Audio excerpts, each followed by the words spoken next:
Elena Vance grabbed the microphone from the MC's hand. 300 employees went silent. She pointed directly at Daniel Cruz, the night shift supervisor, standing alone by the exit door. "You," she said, her voice cutting through the ballroom. "Will you marry me?" Laughter erupted. Champagne glasses clinked. Everyone assumed it was the CEO's famous dry humor. But Daniel didn't laugh. He walked toward her slowly, deliberately, until he stood 3 feet away from the most powerful woman in the company. "What if I say yes?"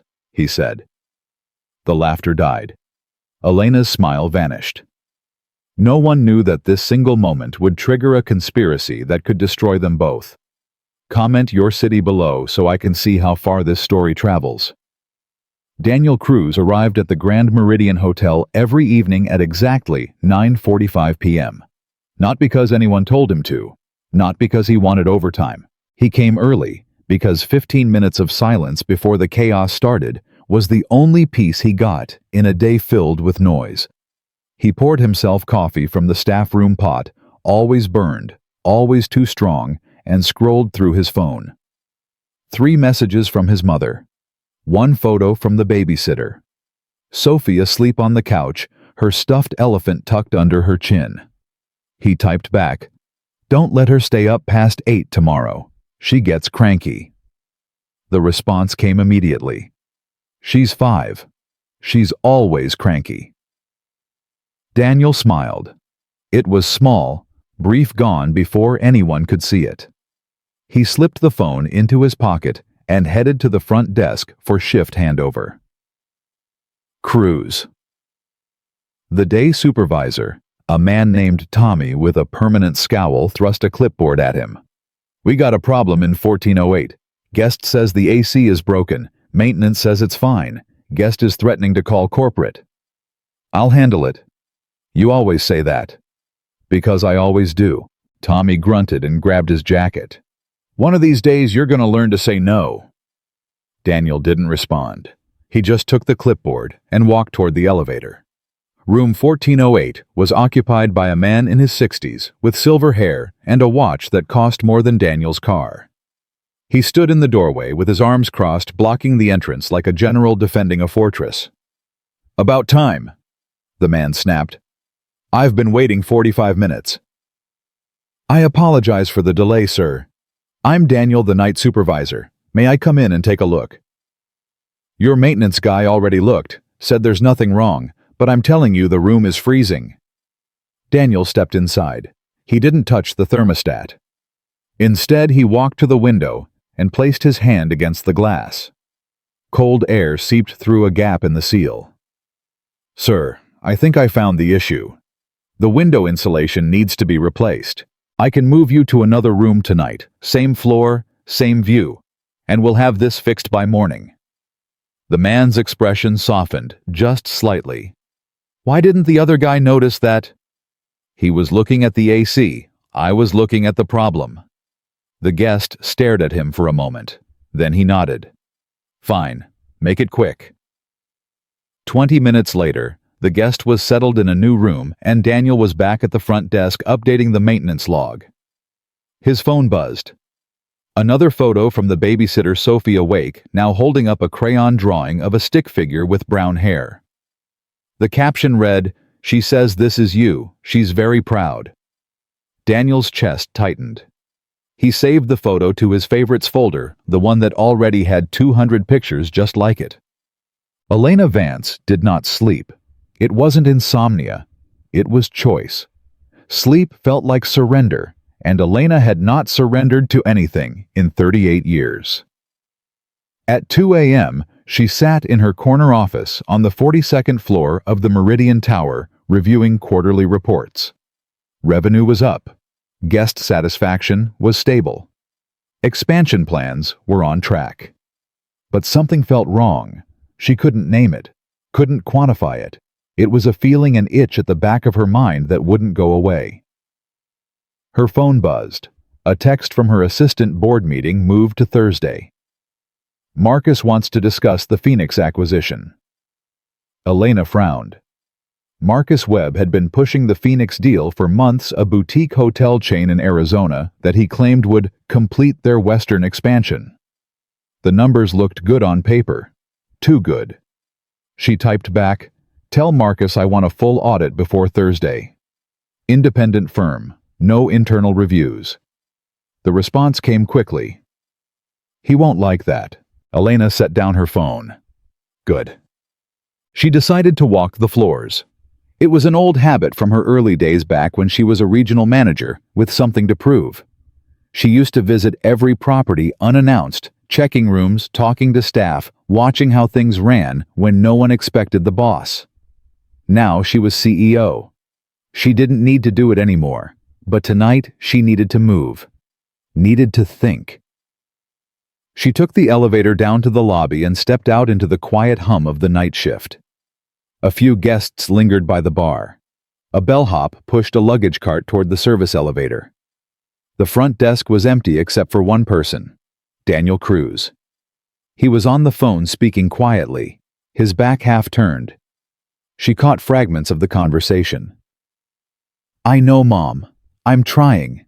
No, she's fine. She's sleeping. I can't take the day shift. They don't have openings. I'll figure it out. I always do." He hung up and rubbed his eyes. Then he turned and saw her. For a moment, neither of them spoke. "Ms. Vance," he said finally.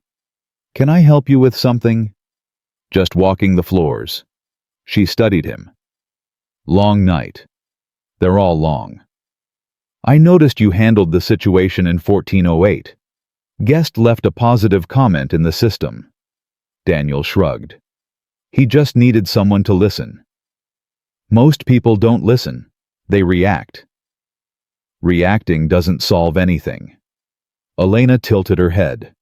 There was something about him, a steadiness, a weight that didn't match his position. Night supervisors were usually transient young people passing through on their way to something else. But Daniel didn't feel transient. He felt anchored. "How long have you been with the company?" she asked. 4 years. "Always night shift." "Yes." "By choice."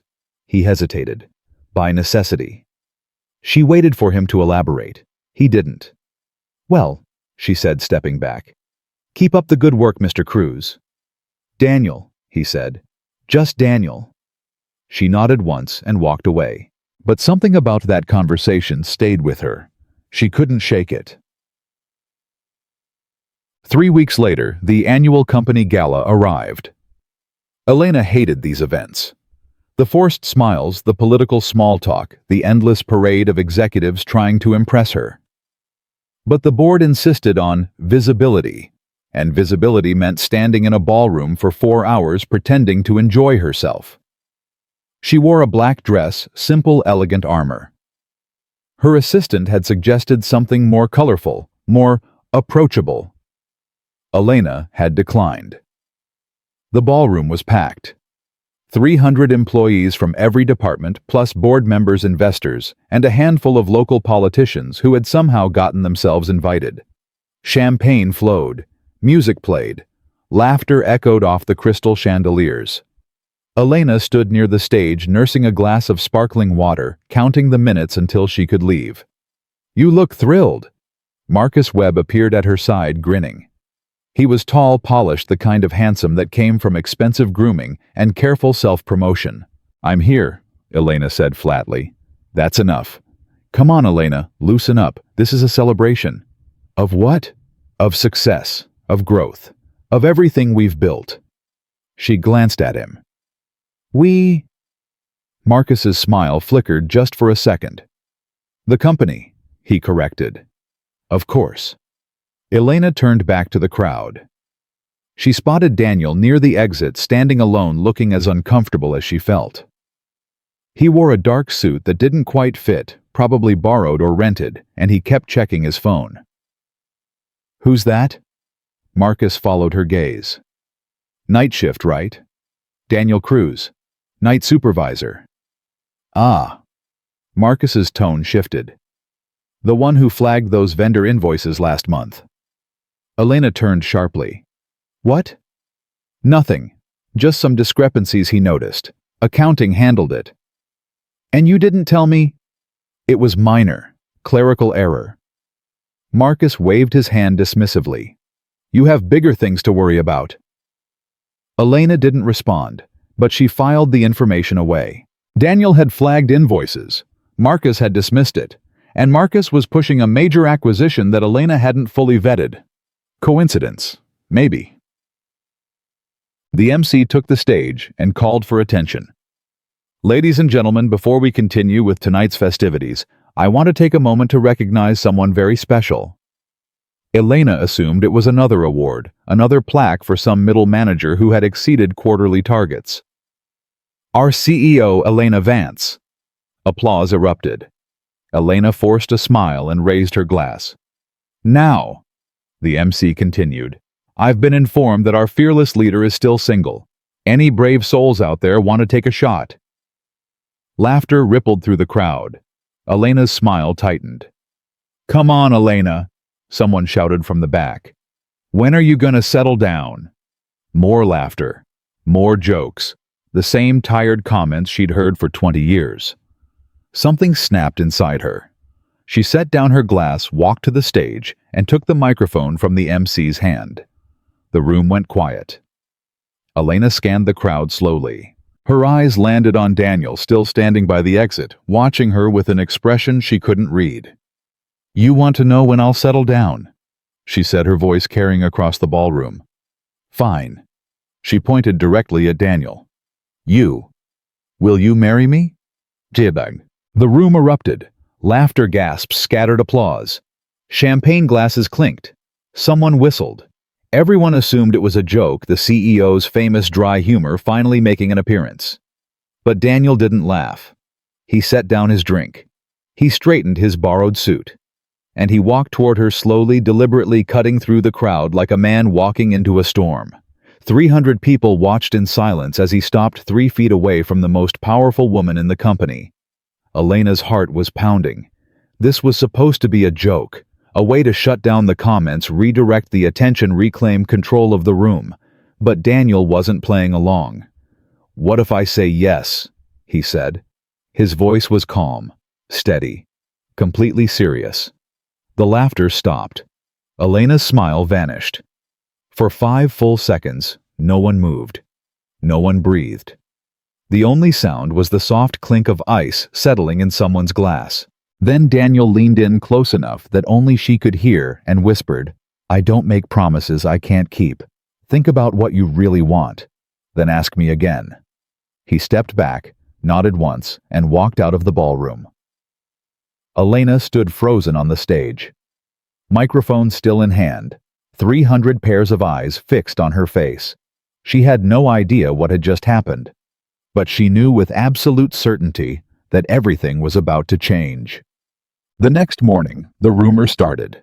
Elena arrived at the office to find clusters of employees whispering in hallways, conversations dying the moment she walked past. Her assistant avoided eye contact. Her phone buzzed with messages from board members demanding explanations. She ignored all of it. At 10 a.m., she called her assistant into her office and closed the door. I need Daniel Cruz's personnel file, she said. Ma'am? His file. Everything. Work history, performance reviews, emergency contacts. All of it. Her assistant hesitated. People are already talking, Ms. Vance. If you start pulling his records now. I don't care what people are talking about. Get me the file. 20 minutes later, she had it. Daniel Cruz, 27 years old, hired 4 years ago as a front desk clerk, promoted to night supervisor 2 years later. Perfect attendance record. Consistently high performance reviews. No disciplinary actions. Emergency contact Maria Cruz. Relationship mother. Elena frowned. She scrolled down. Family status. Single parent. Dependent Sophie Cruz, age 5. There was a note in the system added by HR 3 years ago. Employee requested permanent night shift assignment to accommodate childcare responsibilities. Request approved. Elena leaned back in her chair. Single father. Night shift so he could be there for his daughter during the day. No spouse, no partner, just him and a 5-year-old girl. She thought about the man in the ballroom, the calm voice, the steady eyes, the way he had answered her ridiculous joke with complete sincerity. What if I say yes? He hadn't been flirting. He hadn't been mocking her. He had been telling the truth. That night, Elena stayed late. She told herself it was to catch up on work. But at 11 p.m., she found herself walking through the lobby heading toward the front desk. Daniel was there typing something on the computer. He looked up when she approached. "Ms. Vance?" "Elena," she corrected. "We're past formalities." He considered this. "Elena, then." "I want to apologize. For last night." "Nothing to apologize for." "I put you in an awkward position. You asked a question. I answered it." He shrugged. "Questions aren't awkward. Honesty isn't awkward. Pretending is awkward." Elena studied him. "You really weren't joking. Were you?"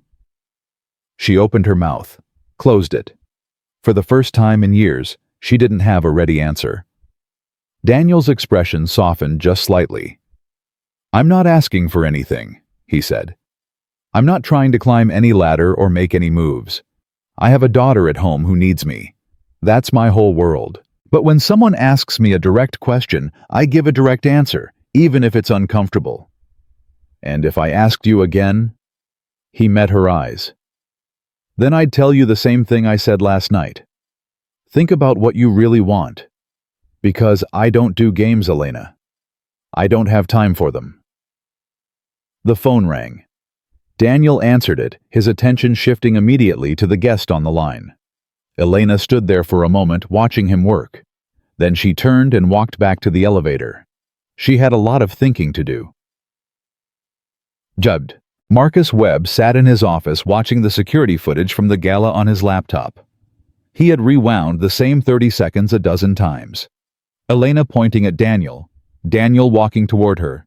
The exchange that no one else could hear. "What if I say yes?" Marcus paused the video on Daniel's face. The calm expression, the steady posture. This was the same man who had flagged those invoices last month. The invoices that Marcus had personally doctored to hide the money he'd been siphoning for 18 months. Daniel Cruz was a problem. And now Daniel Cruz was getting close to the CEO.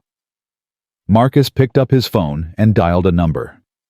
"I need you to pull all of Daniel Cruz's access logs," he said. "Every system he's touched in the last 6 months. Every file he's opened. Everything."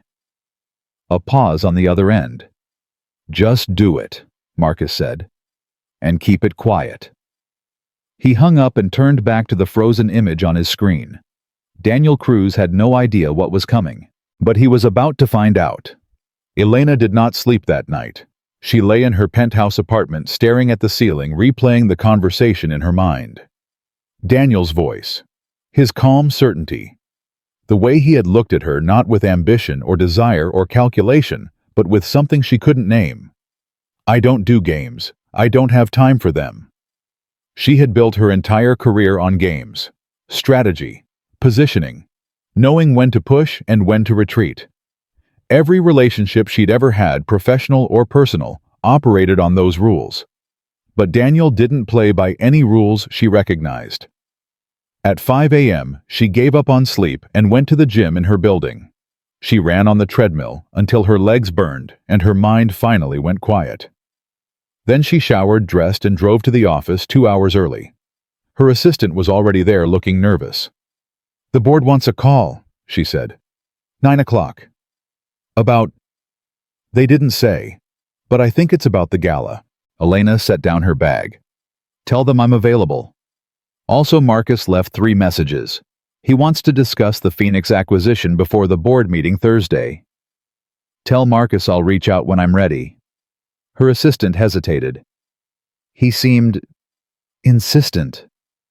"He always does." Elena walked into her office and closed the door. The board call was exactly what she expected.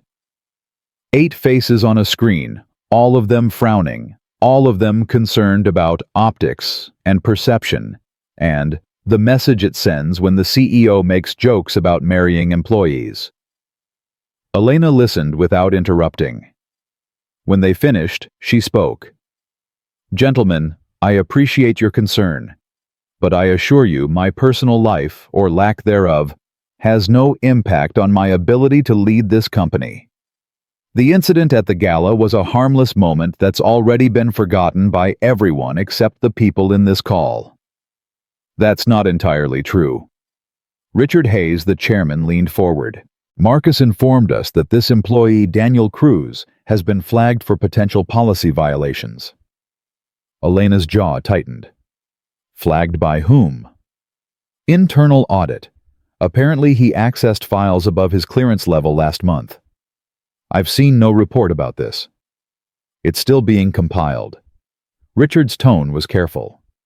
But Marcus felt we should be aware given the visibility of the situation. Elena was silent for a long moment. Then she said, "Thank you for bringing this to my attention. I'll look into it personally." "Elena?" I said I'll handle it. She ended the call before anyone could respond. For 10 minutes she sat motionless at her desk. Then she picked up her phone and dialed Marcus's extension. "Elena." His voice was smooth, confident. "I was hoping you'd call." "My office, now." She hung up before he could answer. Marcus arrived 7 minutes later, still wearing that polished smile. He settled into the chair across from her desk like he owned the room. "You look tense," he said.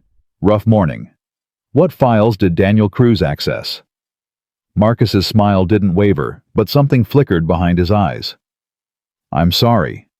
You told the board he accessed files above his clearance. What files?" "It's still under investigation. I want specifics, Marcus, now." He shifted slightly. "Some financial documents related to vendor contracts. Nothing major, but given protocol." "Vendor contracts." Elena leaned forward. "The same contracts he flagged last month." Coincidence, probably. Or he noticed something wrong and someone didn't like him looking. Marcus's expression hardened. "What are you implying?" "I'm not implying anything. I'm asking questions, and I expect honest answers." "Elena." His voice dropped. "I've been with this company for 12 years. I've driven more growth than anyone on the executive team. If you're suggesting, I'm suggesting that before we bring accusations against any employee, we have actual evidence. Not rumors, not assumptions, evidence." Marcus stood slowly. "You're protecting him. I'm following protocol. You're letting personal feelings cloud your judgment." Elena rose to meet him, her voice cold. "Be very careful, Marcus. You're talking to your CEO. And you're talking to the man who controls 40% of the board's votes." He smiled again, sharper this time. "Don't forget who put you in that chair, Elena. And don't forget who can take you out of it." He walked out without another word. Elena stood there, fists clenched, heart pounding. She had known Marcus was ambitious. She had known he was political. But this was something else. This was a threat. She picked up her phone and called the independent auditing firm. "I need that report expedited," she said. "Everything. And I mean everything." 3 days passed. Elena and Daniel did not speak. She stayed on the executive floors. He stayed on the night shift. The distance between them grew filled with rumors and speculation and whispered conversations that stopped whenever she entered a room. But Elena watched him anyway. She reviewed security footage late at night, not to spy, but to understand. She watched him handle difficult guests with patience. Watched him mentor younger staff without condescension. Watched him check his phone every few hours, always, with that same soft expression, the one that only appeared when he was looking at pictures of his daughter. On Thursday night, she made a decision.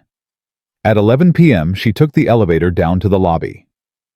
Daniel was at the front desk, reviewing a maintenance schedule. He looked up when she approached, and something in his posture shifted, not defensive but alert. "Elena, I need to talk to you, Not here. Somewhere private. He studied her face. Then he nodded. Break room. 5 minutes. The break room was empty. Fluorescent lights hummed overhead. Elena paced while she waited, rehearsing what she would say. Daniel arrived exactly 5 minutes later. He closed the door behind him and leaned against it, arms crossed. Talk. Someone is trying to destroy you, Elena said. Marcus Webb. He's building a case, fabricated evidence, falsified reports to make it look like you breached company security. Daniel's expression didn't change. I know. You know? I've been getting messages, anonymous, telling me to back off, stop asking questions. Questions about what? The vendor invoices. I flagged some discrepancies 2 months ago. Numbers that didn't add up. Payments to companies that don't seem to exist. He paused. Someone's stealing money, Elena. A lot of it. And they don't want anyone looking too close. Elena felt the pieces clicking together. Marcus. I can't prove it. But he's the one who approved those contracts. And he's the one who made sure my concerns got buried. Why didn't you come to me? Daniel laughed, short, bitter. Come to you, the CEO. I'm a night shift supervisor, Elena. People like me don't get meetings with people like you. We get ignored or fired. I would have listened. Would you? He held her gaze.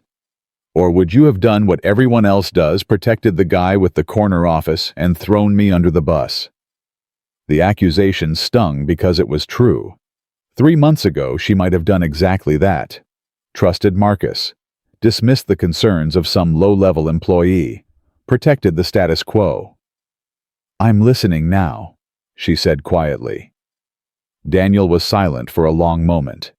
Then his shoulders relaxed just slightly. I don't want trouble, he said. I just want to do my job and go home to my daughter, but I can't pretend I didn't see what I saw. And I won't lie to protect people who are stealing from this company. Then help me. Give me everything you have, documents, emails, whatever you flagged. I'll take it to the auditors. We'll handle this the right way. And what happens to me in the meantime? I'll protect you. You can't even protect yourself.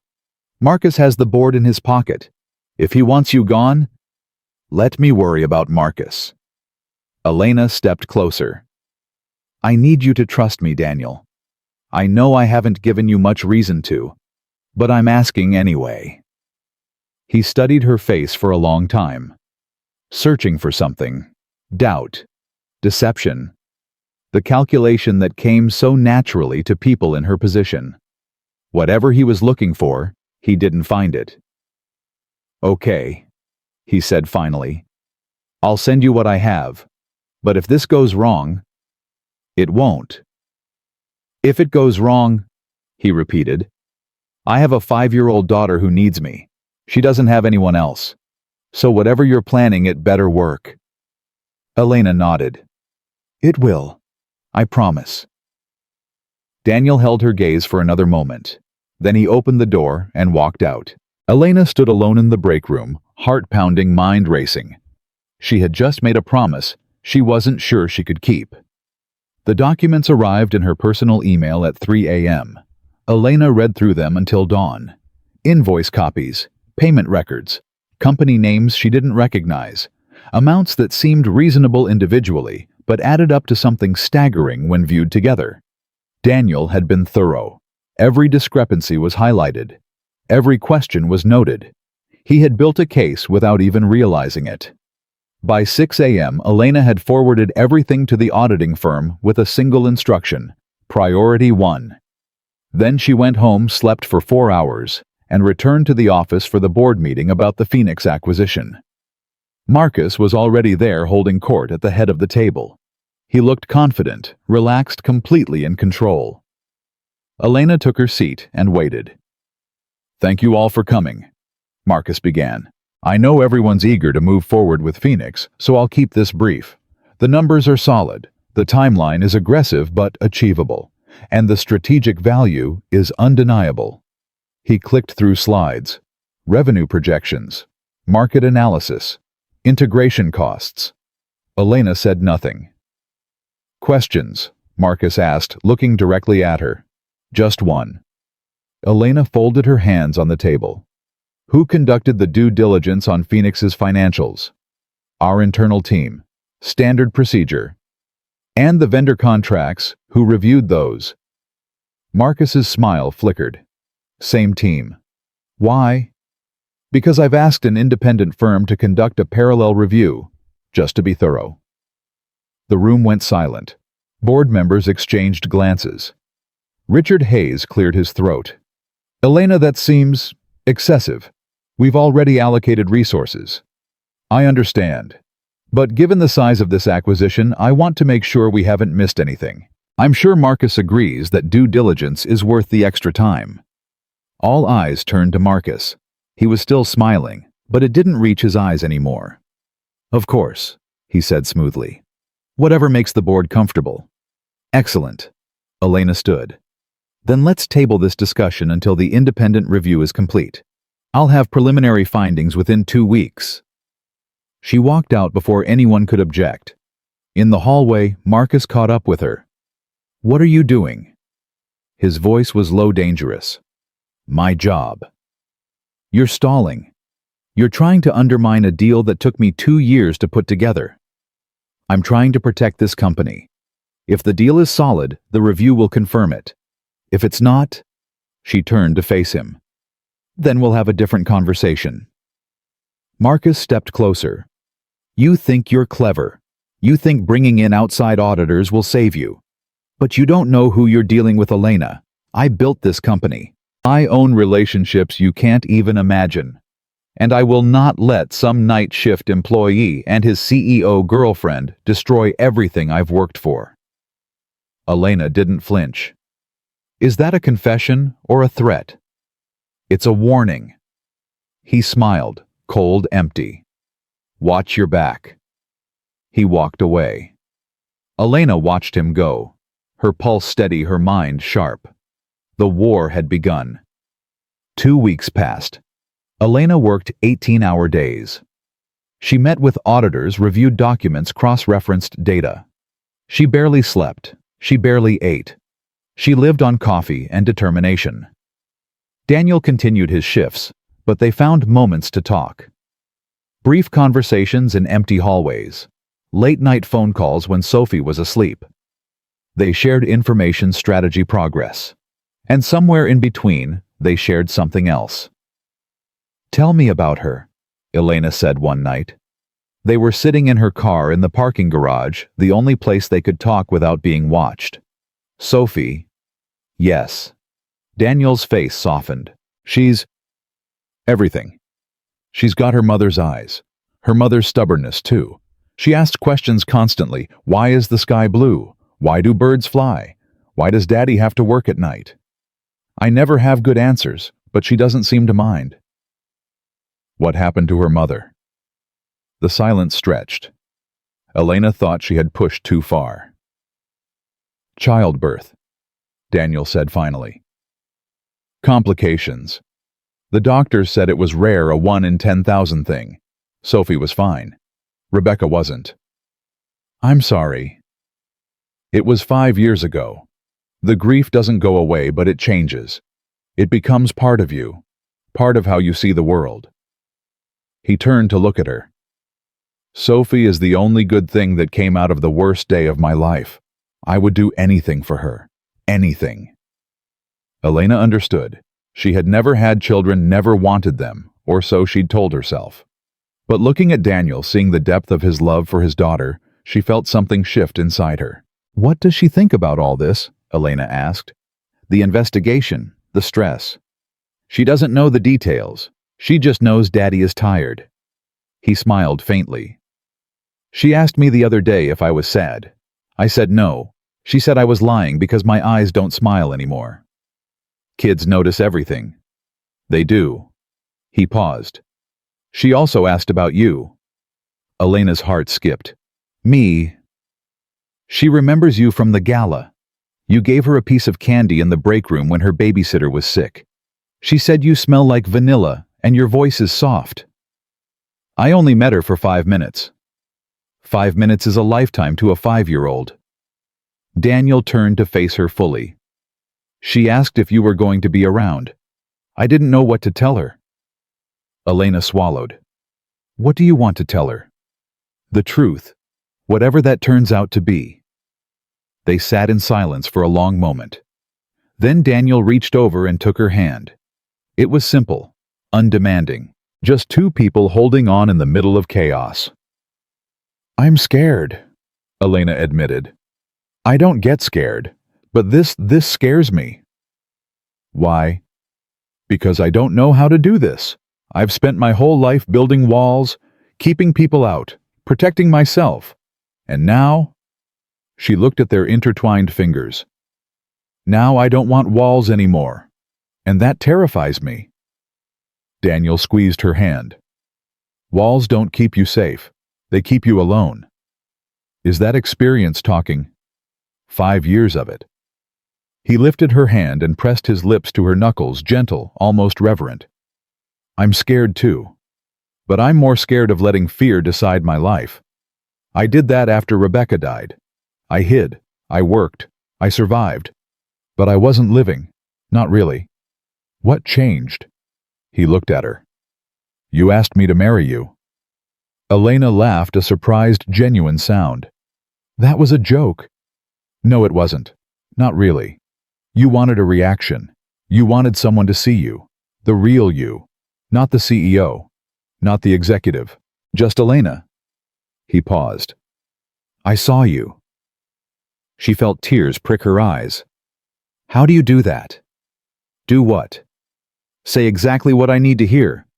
I don't know what you need to hear. I just tell the truth. He smiled. It's all I've got. Elena leaned across the console and kissed him. It wasn't passionate or dramatic. It was soft, tentative, two people testing the boundaries of something new.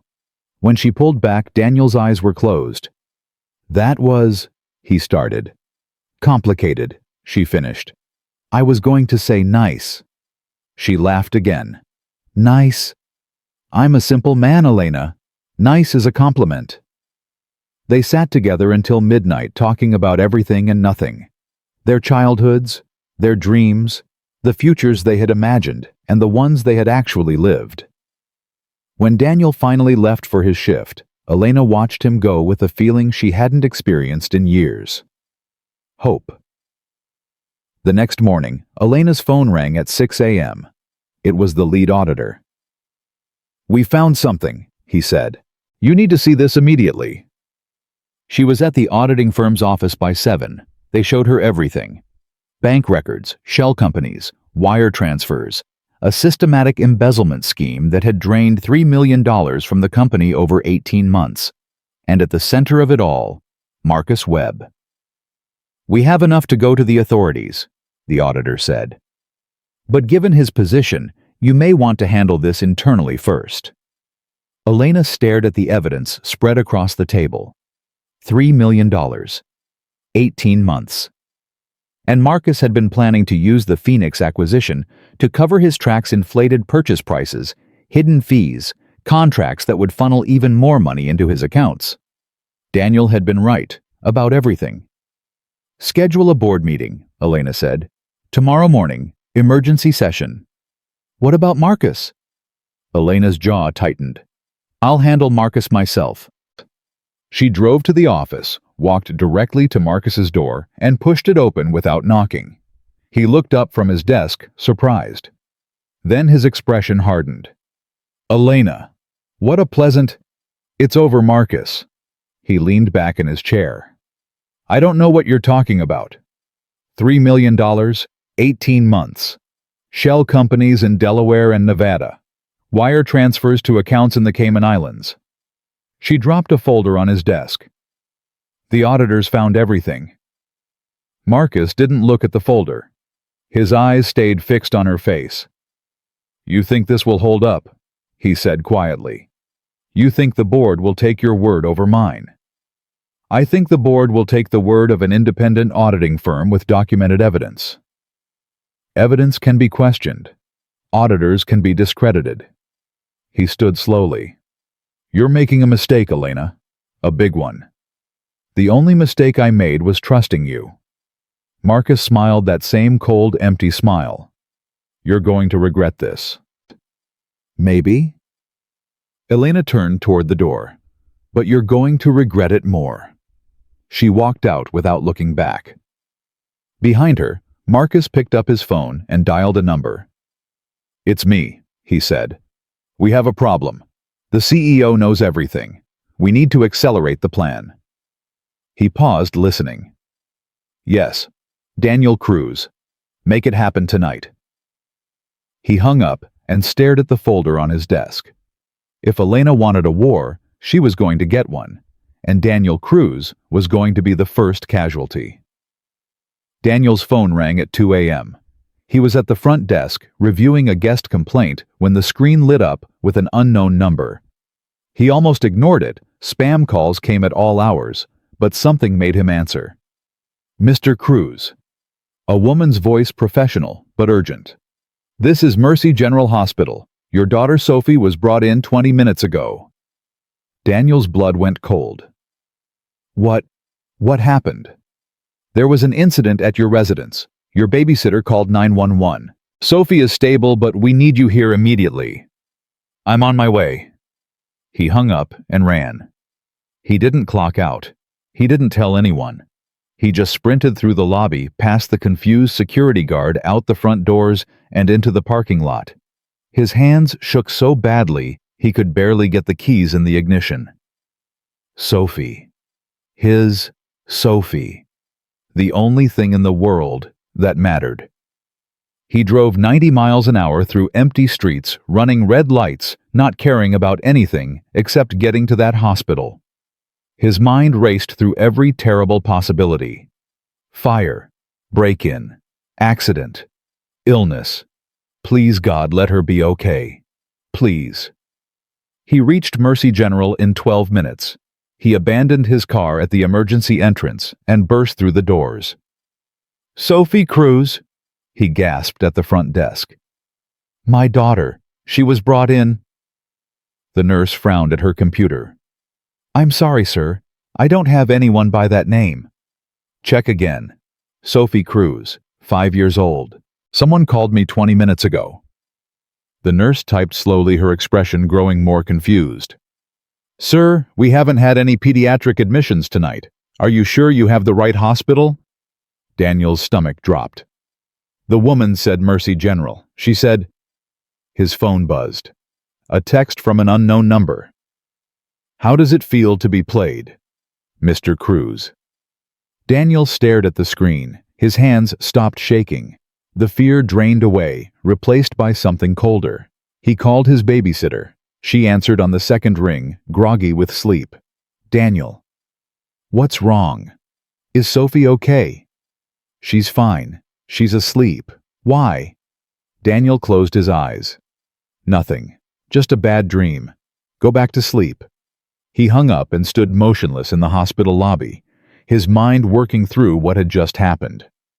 Someone had called him, lured him away from the hotel, made him abandon his post in the middle of his shift without authorization. It was a setup, a trap, and he had walked right into it. His phone buzzed again. Another text. Check your work email. Daniel pulled up his email with trembling fingers. There it was. A message sent from his company account, time-stamped 2:15 a.m. to an external address he didn't recognize. The subject line read, Confidential financial documents, as requested. Attached was the same vendor invoice file he had flagged 2 months ago, the file Marcus had buried, the file that proved someone was stealing millions from the company. Except now it looked like Daniel was the one who had stolen it, and leaked it. No, he whispered. No, no, no. He called Elena. She answered on the first ring, her voice alert, despite the hour. Daniel, what's wrong? I've been set up. Someone called, said Sophie was in the hospital. I left work without clocking out, and now there's an email from my account. A leak. I didn't send it, Elena, I swear. Slow down. Where are you? Mercy General. But Sophie's not here. It was fake. The whole thing was fake. Elena was silent for a moment. When she spoke again, her voice was hard. Marcus. It has to be. He's framing me. making it look like I leaked confidential documents. I'll be fired, arrested. I'll lose everything. Daniel, listen to me. Elena's voice cut through his panic. Go home. Stay with Sophie. Don't talk to anyone. Don't respond to any messages. I'll handle this. How? The email is from my account. The access logs will show I opened those files. No one will believe. I'll make them believe. Trust me. Daniel wanted to argue, wanted to fight, but he was standing alone in a hospital lobby at 3 a.m., and his daughter was home without him, and everything he had worked for was crumbling around him. Okay, he said quietly. I trust you. I know you do. Her voice softened. That's why I'm not going to let you down. She hung up. Daniel drove home slowly this time, every mile feeling like a countdown to disaster. When he walked through the door, the babysitter was asleep on the couch. He paid her in cash, sent her home, and went to Sophie's room. She was curled up in bed, the stuffed elephant tucked under her chin, breathing softly. Peaceful. Unaware that her father's world was falling apart. Daniel sat on the edge of her bed and watched her sleep. He had survived losing his wife.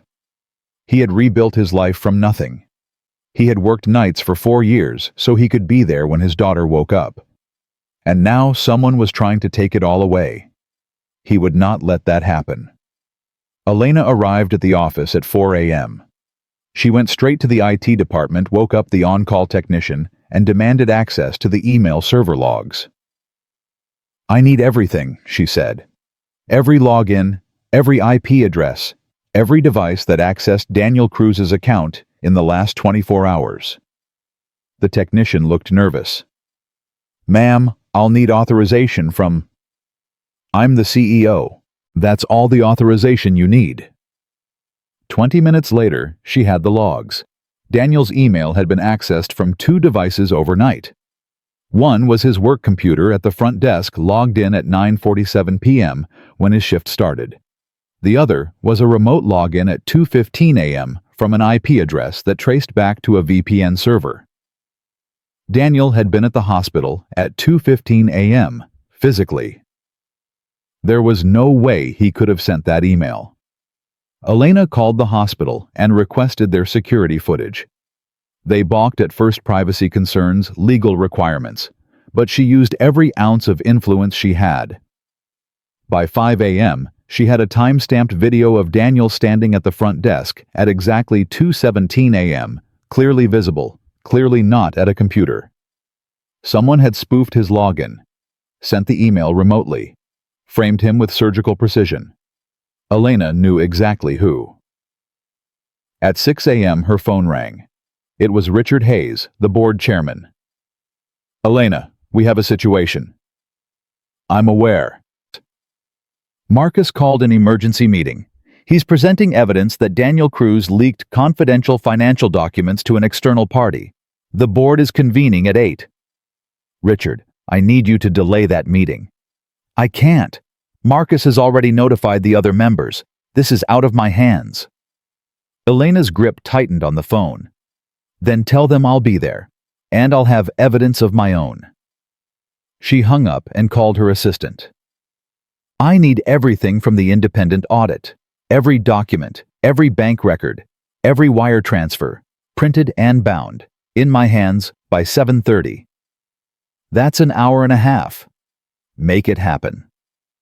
At 7:45 a.m., Elena walked into the boardroom.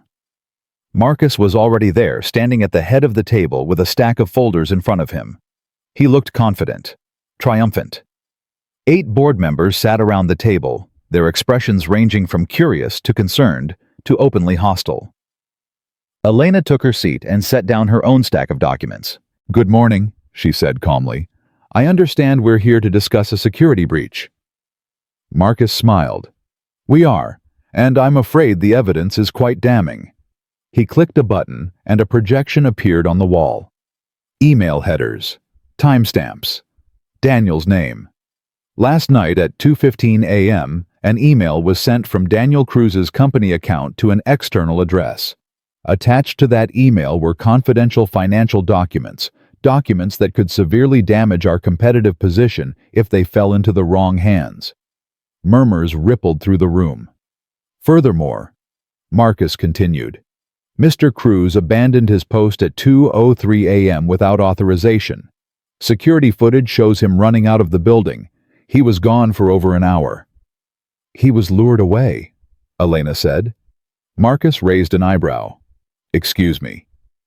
Someone called him, told him his daughter was in the hospital. It was a fake call designed to get him out of the building so someone else could access his account remotely and send that email. That's quite a theory. Marcus's smile widened. Do you have proof? I do. Elena opened her folder and slid a document across the table. Hospital security footage from Mercy General. Timestamped 2:17 a.m. Daniel Cruz is clearly visible at the front desk at the exact moment that email was supposedly sent from his account. The board members leaned forward. Additionally, Elena continued, IT logs show that the email was sent from a remote IP address using a VPN. Daniel's work computer was inactive during that time. Someone spoofed his login credentials. Marcus's smile flickered. Credentials can be shared. Perhaps Mr. Cruz gave someone his password. Daniel Cruz has a perfect security record. No violations. No warnings. Meanwhile, Elena pulled out another document. The independent audit I commissioned has uncovered something far more concerning. She stood and walked to the projection screen connecting her own laptop. Over the past 18 months, $3 million has been systematically embezzled from this company through fake vendor contracts and shell corporations. The screen filled with bank records, wire transfers, company names. The payments were approved by one person. Elena turned to face the table. Marcus Webb. The room went silent. Marcus's face had gone pale. That's ridiculous. Those are legitimate business expenses. They're payments to companies that don't exist, registered to addresses that are empty lots, funneled into offshore accounts that trace back to shell corporations you control. This is slander. This is evidence. Elena's voice was ice.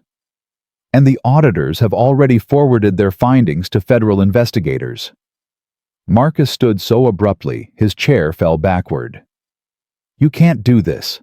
I have protected this company for 12 years. You've stolen from this company for 18 months, and when Daniel Cruz noticed the discrepancies, you framed him to cover your tracks. I'll sue you. I'll destroy you. You're done, Marcus. Elena met his eyes without flinching. Security is waiting outside. You can walk out with dignity or be escorted out in handcuffs. Your choice. For a long moment, no one moved. Then Marcus lunged. He grabbed the edge of the table and flipped it toward Elena. Documents scattering, coffee cups flying, board members scrambling backward. Elena stumbled, but kept her footing. Marcus charged toward her, face contorted with rage. The door burst open. 2 security guards rushed in, grabbing Marcus before he could reach her. He struggled, shouting, cursing, threatening, but they held him firm. Get off me! You don't know who you're dealing with! I built this company! They dragged him out. The door closed. Silence. Elena stood in the wreckage of the meeting, her heart pounding, her hands steady. Richard Hayes spoke first. Elena, I don't know what to say.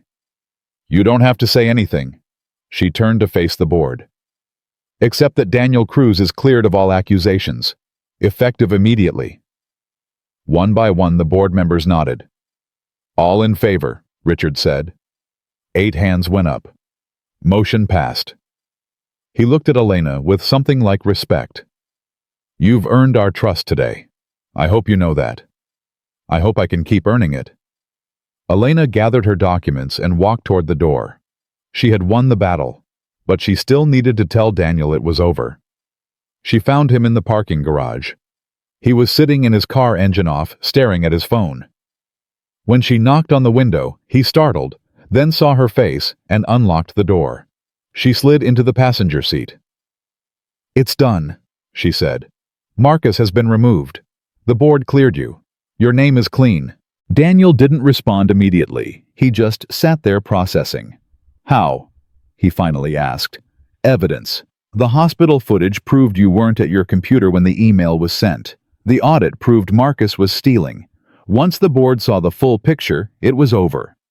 Just like that. Just like that.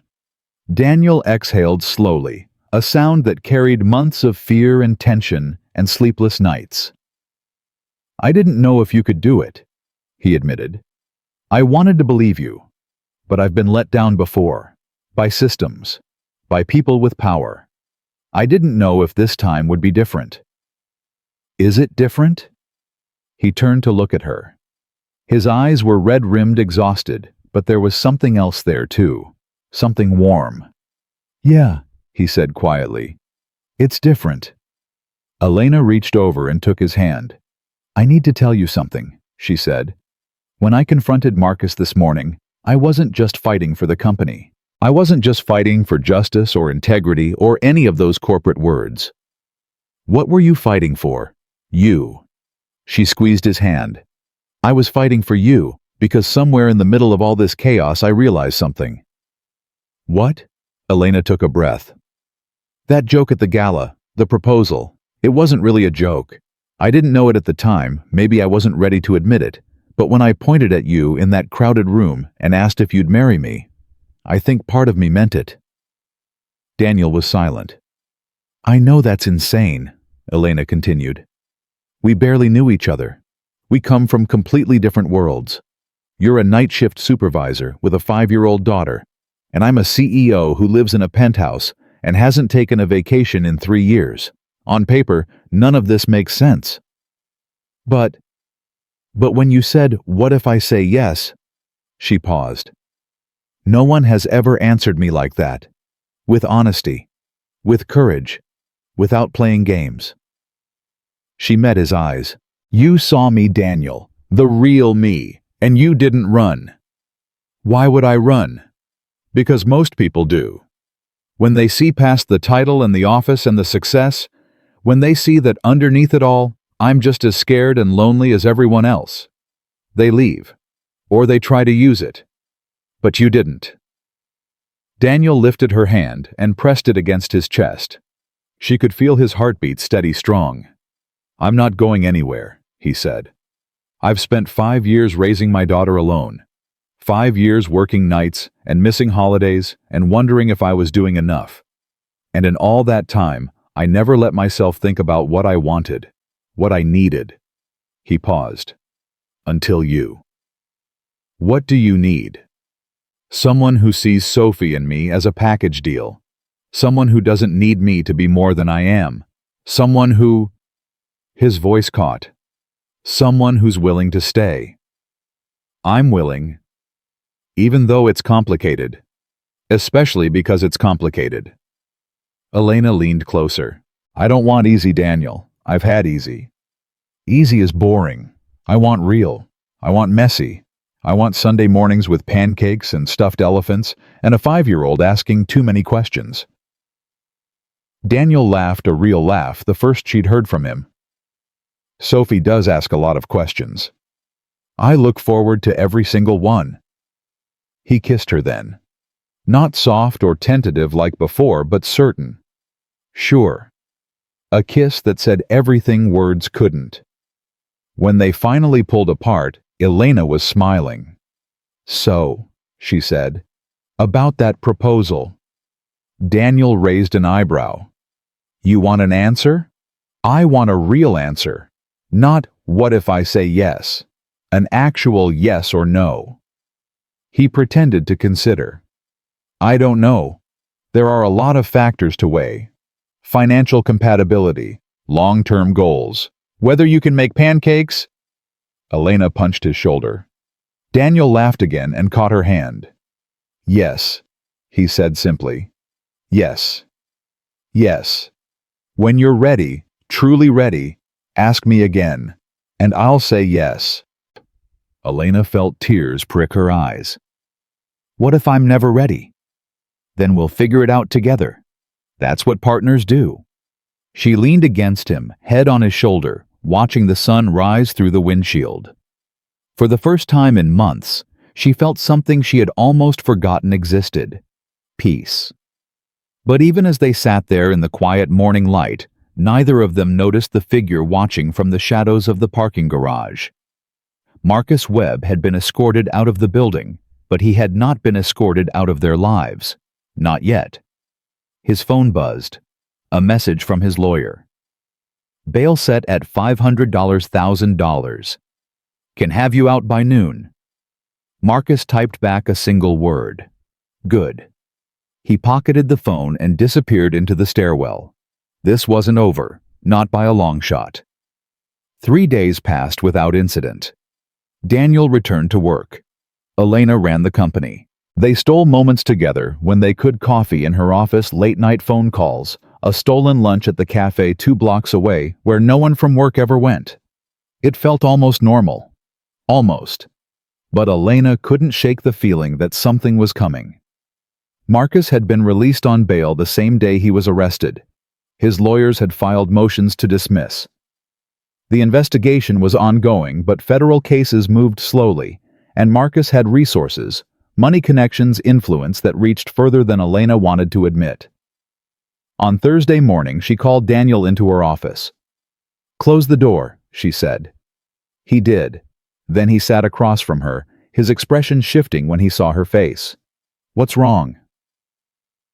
Marcus's lawyers filed a countersuit this morning, against the company, against me personally. She slid a document across the desk. "And against you." Daniel picked up the paper and scanned it. His jaw tightened. Defamation. Wrongful termination. Conspiracy to commit fraud. He looked up. He's claiming we set him up. He's claiming we fabricated evidence to remove him from the company and steal his equity stake. That's insane. The auditors found what they found. But Marcus's lawyers are arguing the investigation was biased, that I ordered the audit specifically to target him, that you fed me false information to advance your own position. Daniel set down the document. My position? I'm a night shift supervisor, Elena. What position am I supposedly advancing? They're implying we're in a relationship, that you seduced me to gain influence, that I'm compromised. That's... Daniel stopped. His face went pale. Wait, are they going to drag Sophie into this? I don't know, but they're going to drag everything else. Our conversations, our meetings, every moment we've spent together will be twisted into evidence of conspiracy. Daniel stood abruptly and walked to the window. His back was rigid, his hands clenched at his sides. I should have stayed invisible, he said quietly. I should have kept my head down and let the invoices go. None of this would have happened. And Marcus would still be stealing millions. At least Sophie would be safe. Elena rose and crossed the room. She stood beside him but didn't touch him. Daniel, look at me. He didn't turn. Daniel. Slowly he faced her. His eyes were red, but his voice was steady. I can handle losing my job. I can handle being called a liar, a fraud, whatever they want. But if they come after my daughter, if they try to use her against me, I don't know what I'll do. They won't. You can't promise that. No, Elena admitted. But I can promise that whatever happens, you won't face it alone. Daniel stared at her for a long moment. Then something in his shoulders relaxed just slightly. I'm not used to this, he said. Used to what? Having someone in my corner. For 5 years, it's just been me and Sophie. Every problem, every crisis, every sleepless night, I handled it alone. And now you're here, and you're fighting for me, and I don't... His voice cracked. I don't know how to let someone help me. Elena took his hand. You don't have to know how.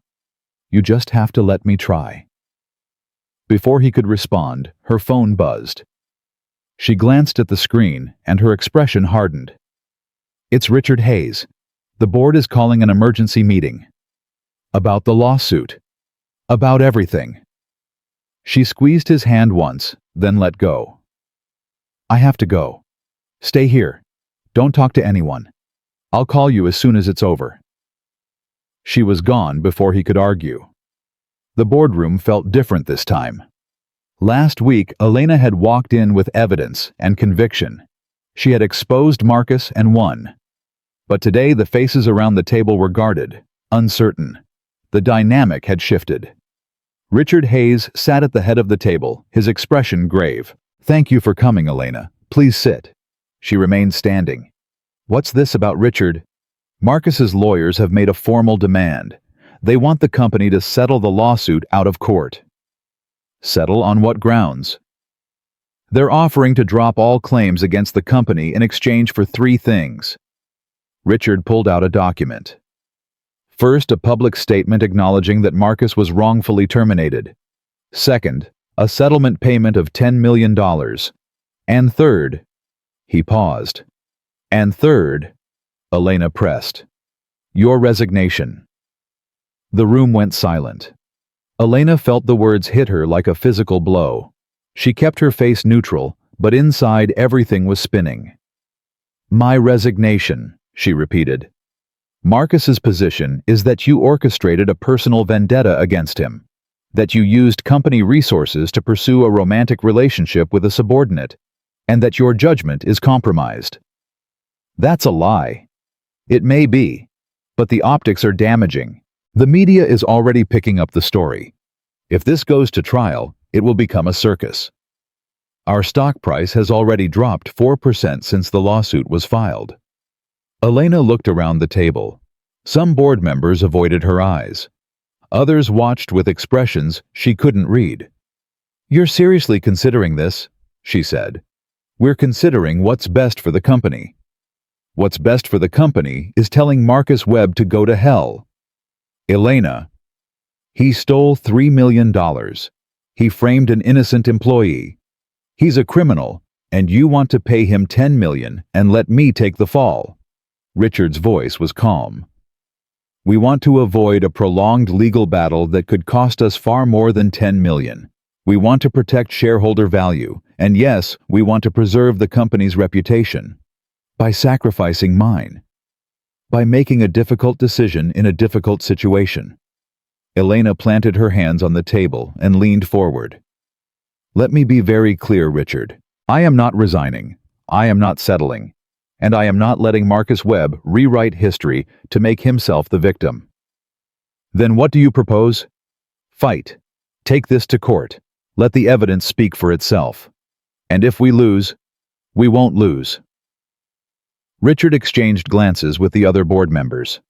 Something passed between them, a silent communication that Elena couldn't decipher. "We'll take it under consideration," Richard said finally. "In the meantime, we're placing you on administrative leave, effective immediately." The words hit like a second blow. Administrative leave. Just until the board can review the situation fully. It's a precaution, not a punishment. It's a message. You're telling Marcus you're willing to negotiate. We're telling everyone that we take these allegations seriously. Richard's voice softened. "I'm sorry, Elena. I know this isn't fair. But sometimes leadership requires sacrifice. And sometimes leadership requires courage." Elena straightened. "If this board won't stand behind me, then it doesn't deserve me." She walked out without looking back. Daniel was waiting in her office when she returned. One look at her face told him everything. "What happened?" "They put me on leave. The board is considering Marcus's settlement offer." Which means they're scared. They'd rather pay him off and blame me than fight." Daniel watched her pace. "So what do we do?" "I don't know." She stopped by the window, staring out at the city. "For the first time in my career, I don't know." Her phone rang. Unknown number. She almost ignored it, but something made her answer. Elena Vance. "Ms. Vance." The voice was unfamiliar, male, calm. "We need to talk." "Who is this?" "Someone who has information you need, about Marcus Webb." Elena's grip tightened on the phone. "I'm listening." "Not over the phone.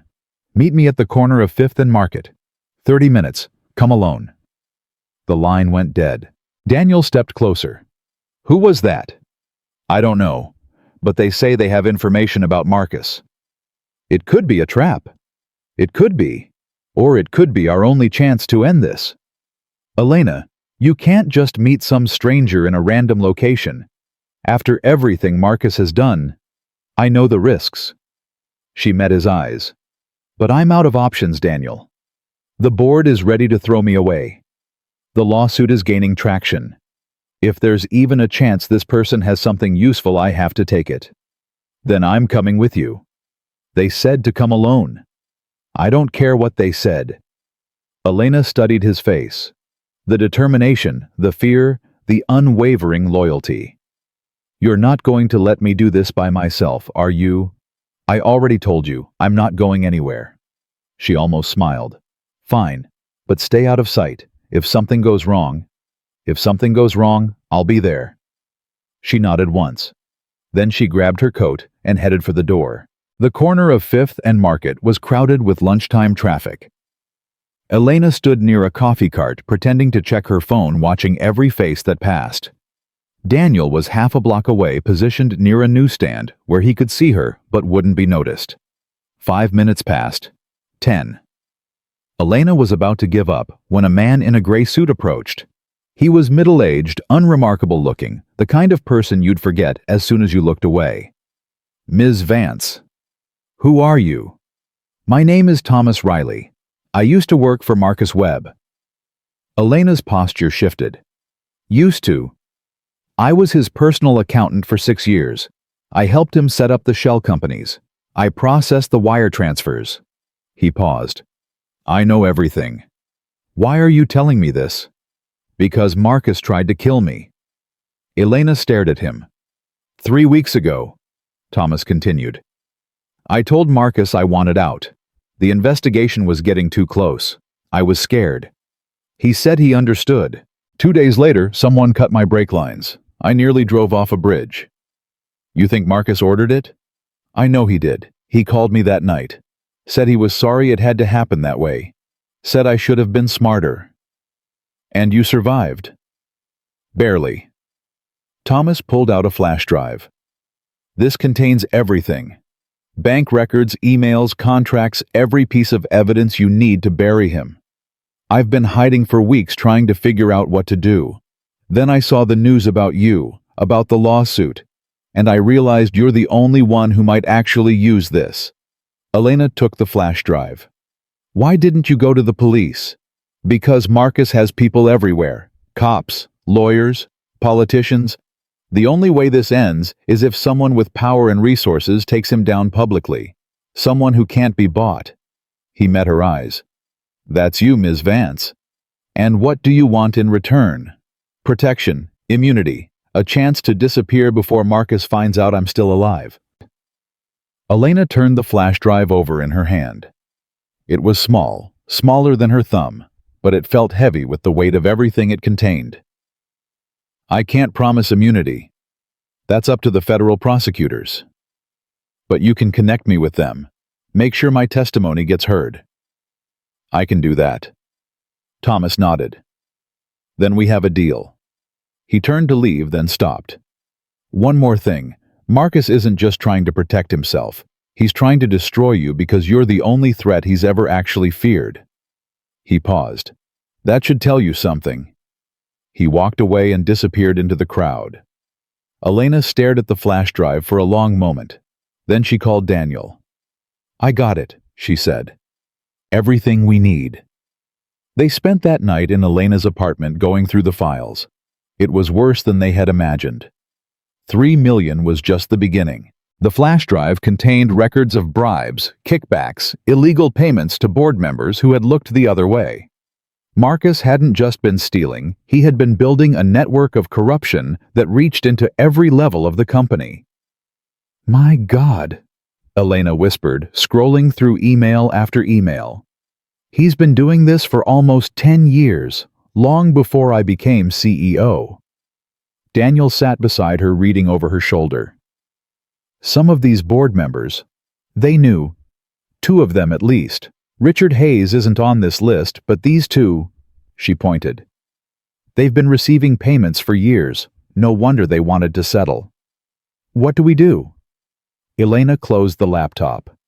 We bring this to the FBI, tonight, before Marcus has a chance to destroy any more evidence. And the board is about to have a very bad day. She picked up her phone and dialed a number she had been given weeks ago, the lead federal investigator on Marcus's case. This is Elena Vance, she said. I have something you need to see. The next 72 hours moved like a hurricane. Federal agents executed search warrants on Marcus's home, his office, his offshore accounts. 2 board members were arrested. The company's stock plummeted, then stabilized as news spread that the corruption was being rooted out. Elena was reinstated as CEO. The board members who remained voted unanimously to drop the settlement negotiations and support the federal investigation. Marcus Webb was arrested again, this time without bail. The story made national news. Elena's face was everywhere on television, in newspapers, on the front page of business magazines. She gave interviews. She made statements. She became overnight a symbol of corporate integrity in an age of corruption. But through it all, she kept thinking about Daniel. He had stayed out of the spotlight deliberately. When reporters asked about him, Elena deflected. He was a witness, nothing more. His name did not need to be part of this story, but he was part of her story. On the 4th night after Marcus's arrest, Elena showed up at Daniel's apartment.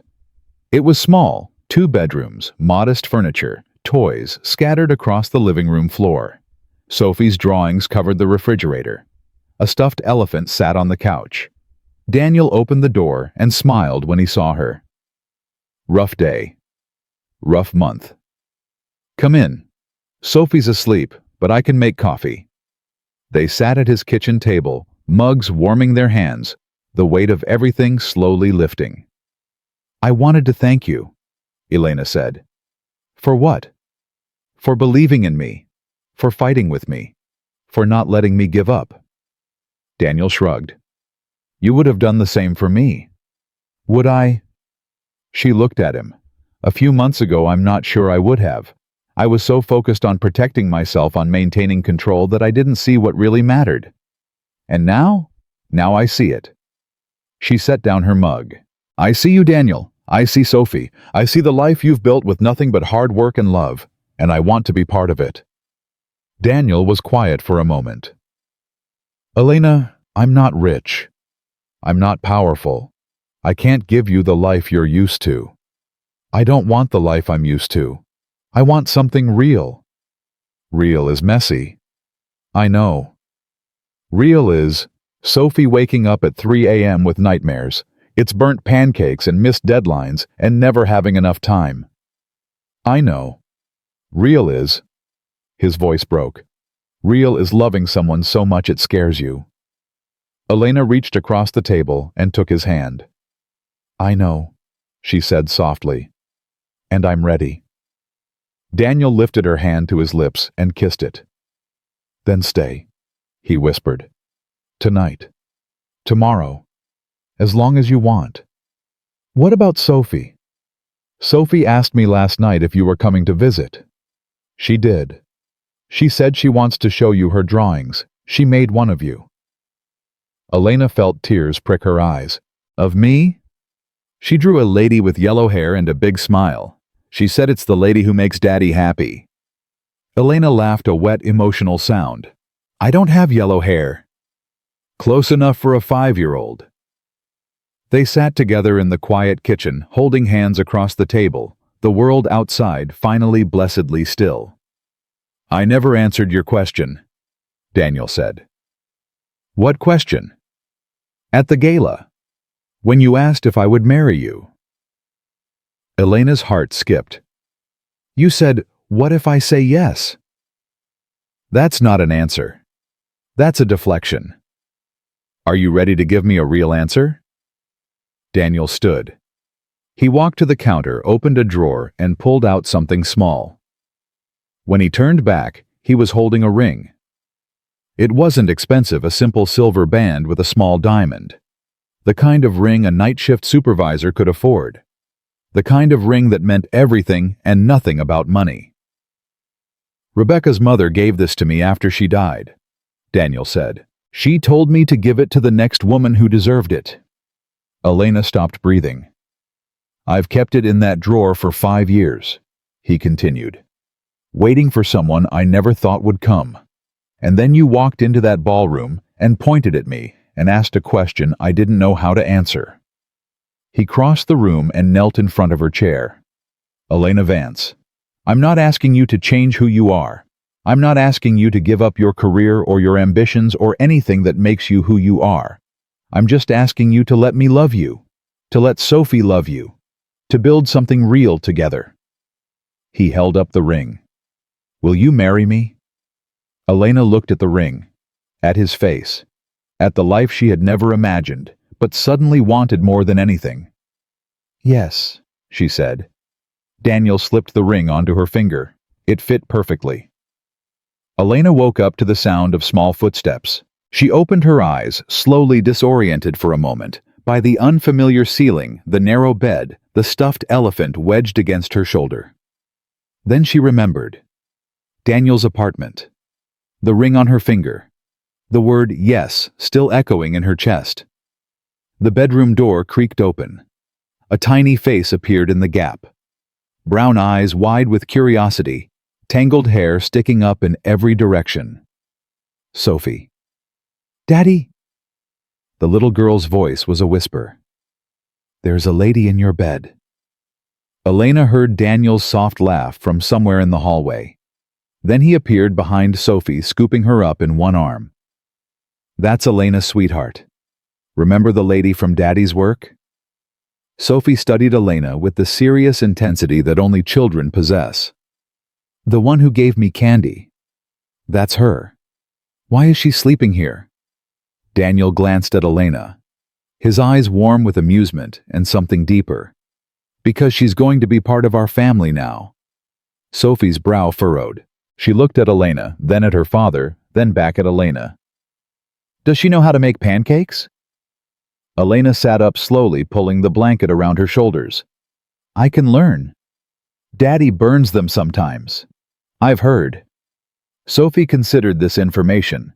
Then she wriggled out of Daniel's arms and climbed onto the bed, settling cross-legged in front of Elena with the gravity of a judge about to deliver a verdict. Do you like elephants? Sophie asked. I do. Do you like stories?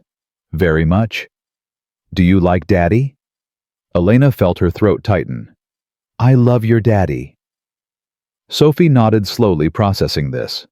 Then she reached out and touched the ring on Elena's finger. Pretty, she said. It was your grandmother's. Sophie looked up sharply. Grandma Rebecca's? Yes. Something shifted in the little girl's expression. Her eyes grew bright. Her lower lip trembled. Daddy said only someone really special could have Grandma's ring. Elena didn't trust herself to speak. She just nodded. Sophie threw her arms around Elena's neck. The hug was fierce, the kind of hug that said everything words couldn't. Elena held her tight, breathing in the smell of baby shampoo and sleep, feeling the rapid flutter of the little girl's heart against her own.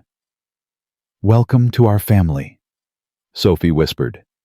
Elena closed her eyes. For the first time in her life, she felt like she was exactly where she belonged. The weeks that followed were a blur of adjustments. Elena kept her penthouse apartment, but she spent most nights at Daniel's place. She learned the rhythms of his life, the early morning rush to get Sophie dressed, and fed the chaos of daycare drop-off, the quiet exhaustion of evenings spent reading bedtime stories instead of reviewing quarterly reports. It was nothing like the life she had known. It was everything she had been missing. At work, the transformation was equally dramatic. With Marcus gone and the corrupt board members removed, Elena had the freedom to reshape the company from the ground up. She promoted from within, hired new leadership, implemented transparency measures that would have been unthinkable a year ago. Daniel was promoted too, not because of his relationship with Elena, but because his record spoke for itself. He became director of operations, overseeing the night and evening shifts across all properties. It meant better hours, better pay, and more time with Sophie. More time with Elena. But not everyone was happy with the changes. 3 weeks after the engagement, Elena received a letter. It was handwritten, postmarked from the federal detention facility where Marcus Webb was awaiting trial. She almost threw it away without reading it. But something made her open the envelope. The letter was short. Elena, you think you've won. You think destroying me means you're safe. But you've made enemies you don't even know exist. Watch your back. Watch the people you love. This isn't over. Elena stared at the words for a long time. Then she picked up the phone and called the federal prosecutor handling the case. I received a threatening letter from Marcus Webb. We'll look into it, but Ms. Vance, you should know Webb's trial starts next month. His lawyers are pushing for a plea deal. He's looking at 15 to 20 years minimum. And the threat? Probably bluster. Men like him don't handle losing well, but we'll increase your security detail just in case. Elena hung up and looked at the letter again. She should have been scared.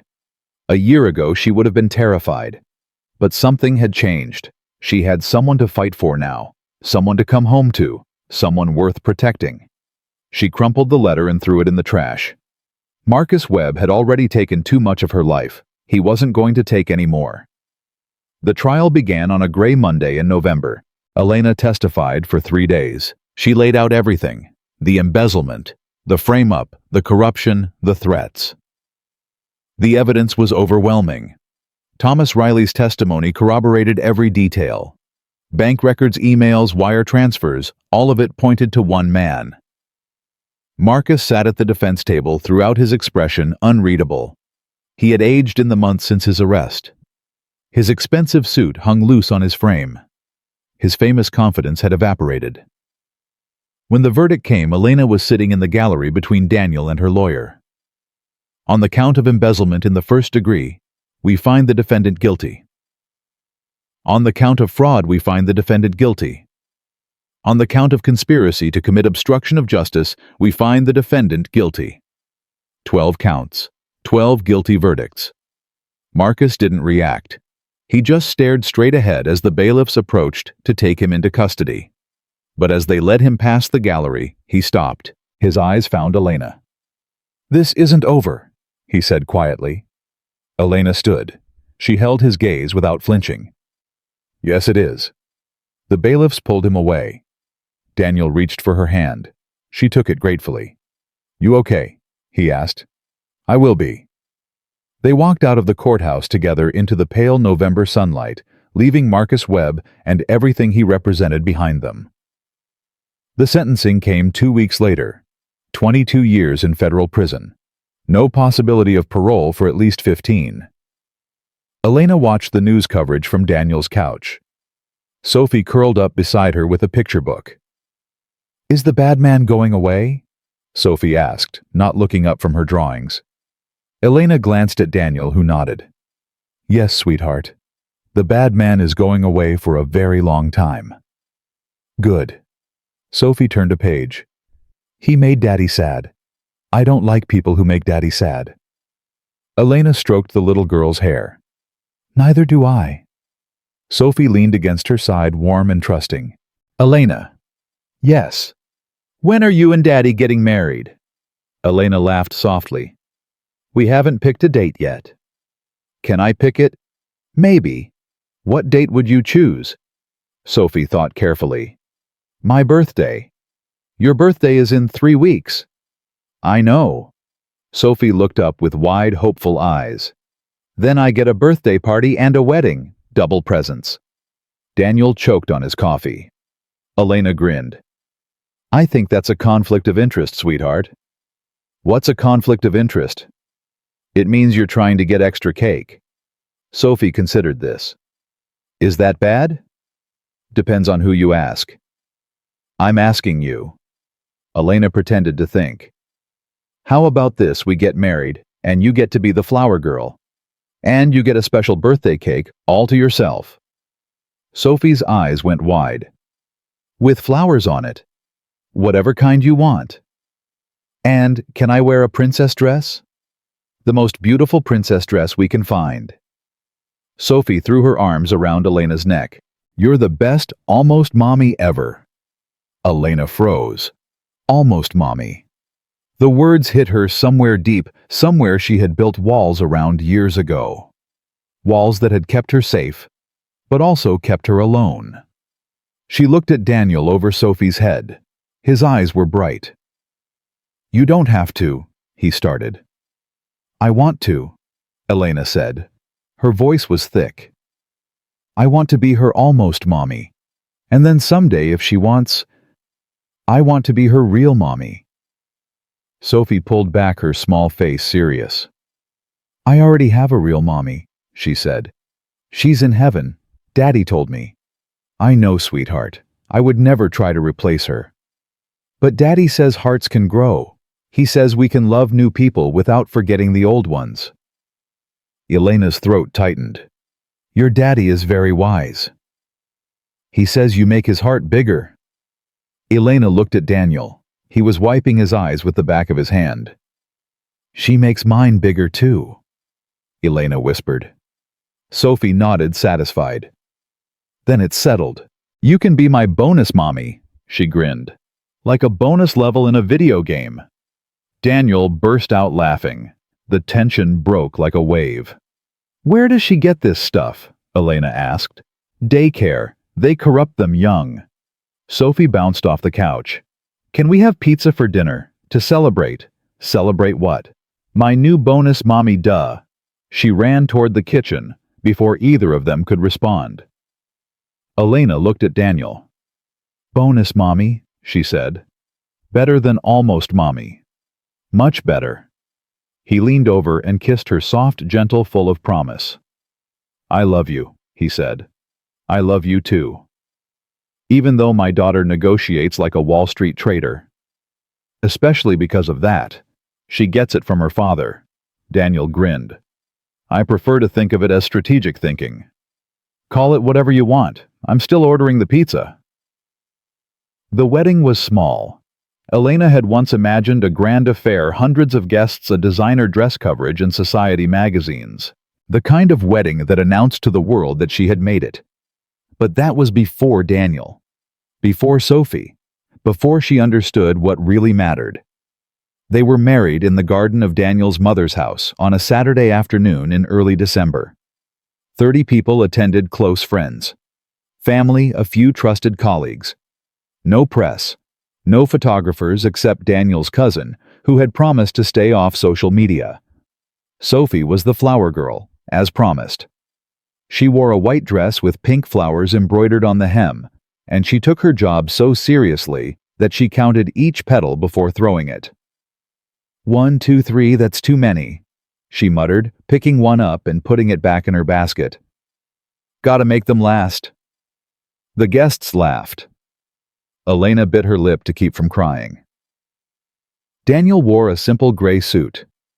Elena wore an ivory dress that she had found at a boutique downtown. Elegant but understated, nothing like the elaborate gowns she had once admired in magazines. When she walked down the aisle, really just a path through the garden marked by folding chairs, Daniel was waiting for her with tears streaming down his face. "You're supposed to smile," she whispered when she reached him. "I am smiling. You're crying. Both can be true." The officiant, a friend of Daniel's mother who had known him since childhood, kept the ceremony short. "Daniel and Elena have written their own vows," she said. "Daniel, you may begin." Daniel took Elena's hands. His voice was steady despite the tears. "Elena, a few months ago you walked into a ballroom and asked a question that changed my life. You didn't know it at the time. Neither did I. But that moment, that ridiculous, wonderful, terrifying moment, was the beginning of everything." He paused. "I spent 5 years building walls, protecting myself, protecting Sophie. I told myself I didn't need anyone, that it was safer to be alone. But you saw through every wall I built. You saw me. Not the night shift supervisor, not the single dad, not the guy who keeps his head down and does his job. You saw me, and you stayed anyway." Elena's vision blurred. "I can't promise you perfection," Daniel continued.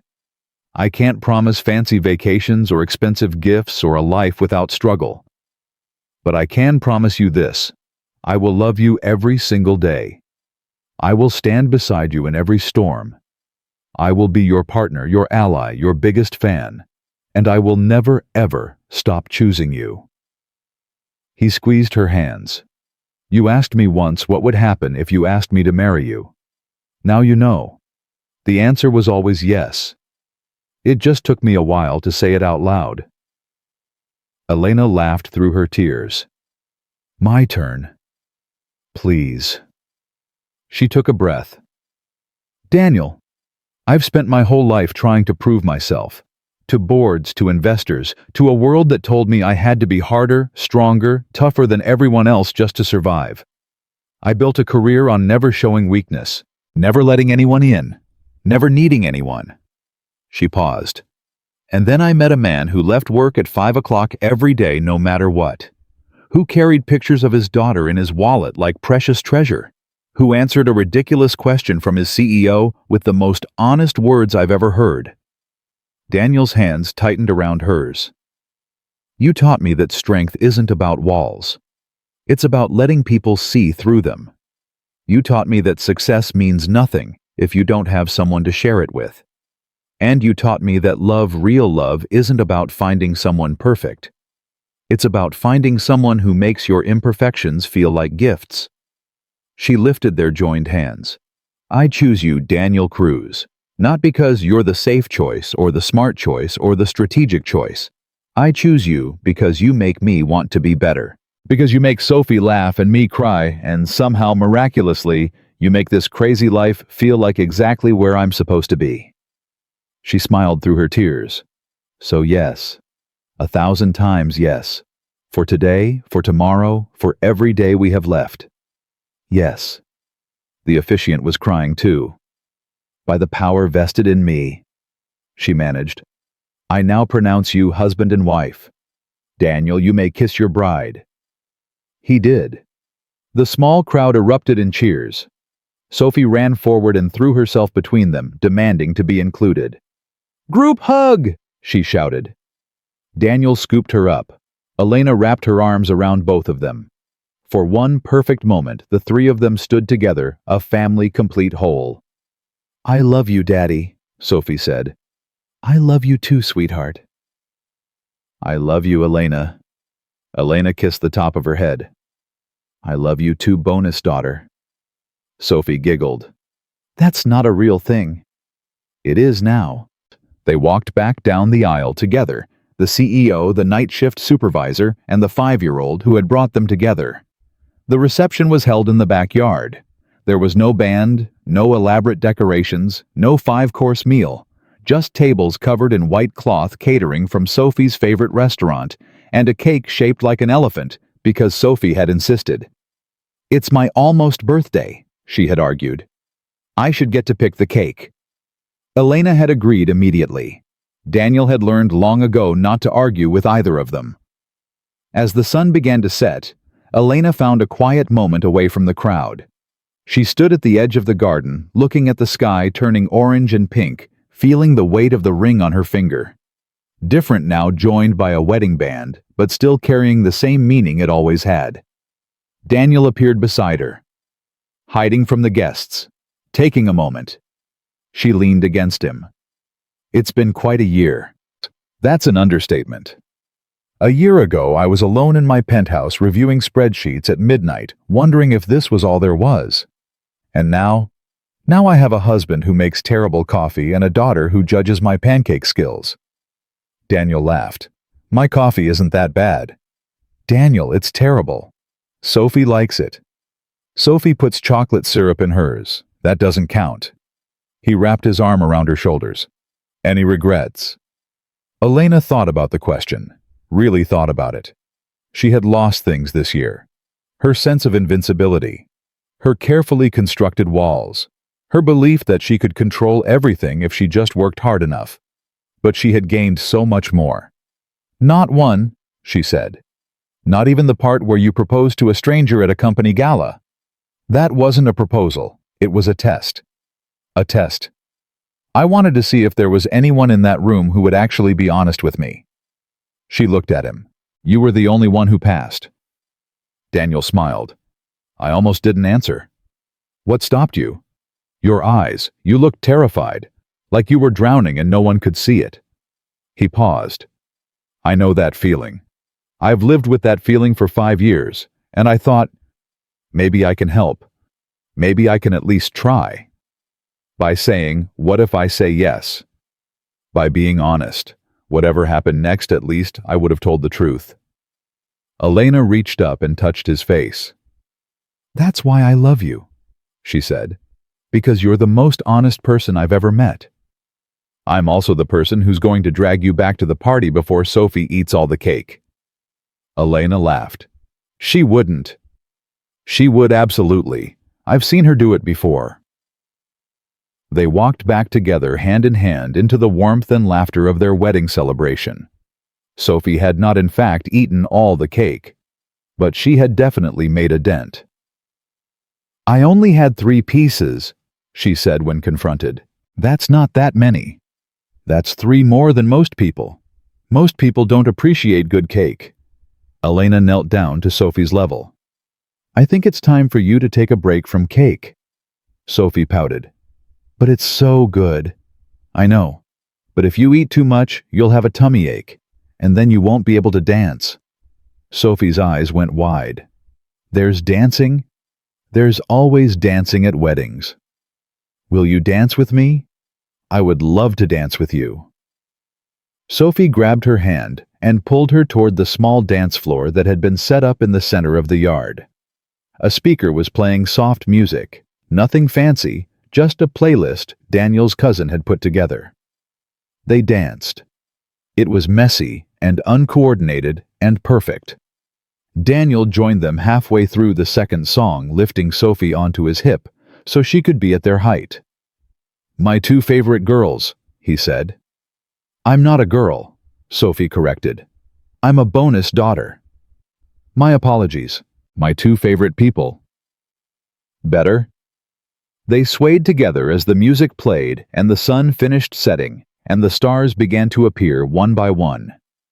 Elena looked at the life she had built, so different from everything she had planned, so much better than anything she had imagined. She thought about the woman she had been a year ago. Driven, successful, alone.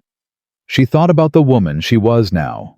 Still driven, still successful, but no longer alone. Thank you, she whispered. Daniel looked at her. For what? For saying yes.